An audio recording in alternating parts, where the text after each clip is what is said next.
الله پیغمبر صلی الله علیه وسلم احد ته راغی. احد ته چې کله د الله پیغمبر صلی الله علیه وسلم راغی، صحابه وی خو بس مکه بدر بشان چل دی کدا، بس مونږ وی ناره تکبیر الله اکبر او کافر بمنډ کی.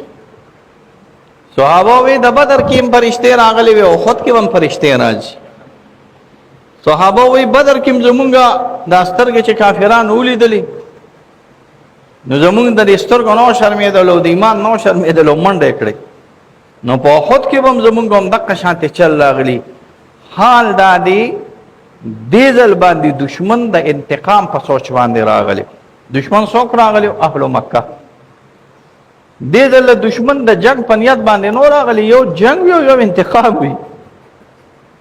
جنگ چې اتی سرون خلی نو کله یو تی منډه کې او کله بل تی منډه کې، او چې می گیم په انتقام باندې نه راشي نو تی را غردوی دا یاد ساته. ها یو جنگ وي یو انتقام وي.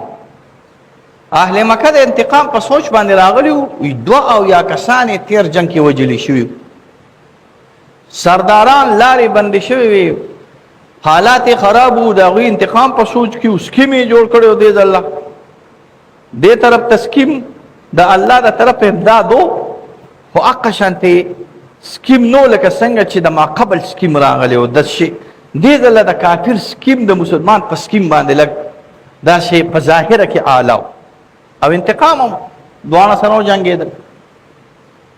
دواړه سره چې او جنگیدل نو کوم ځای کې چې د مشر خبره منی نو کار به وي سم وي، او چې د مشر خبره نه منی نو کار به روانيږي.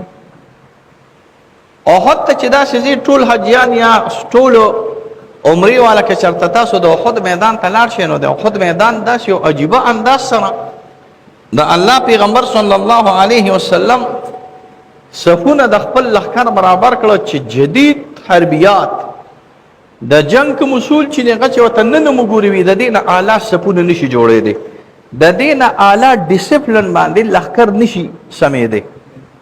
خپل انداز سره د الله پیغمبر صلی الله علیه وسلم خپل صفونه برابر. مشوران پکې او جمنه مشوران پکې او حربي ماهران هم پکې راغلي. او یو زه وتاو خو د دې دې نه بخوت نه دا د ټولو نه خطرناک سره دا یو غاټي غونته وا، یو ناله غونته وا، یو خور غونته. ناله نه مراد دا سره کلی ناله یو خور دی قوم غرو دی قوم غرو، او دا داسې خطرناک ځای چې دا سره توشوي. نو د شاده طرف نه په صحابه باندې چپاو او د شاده طرف نه په صحابه باندې عمله کېده.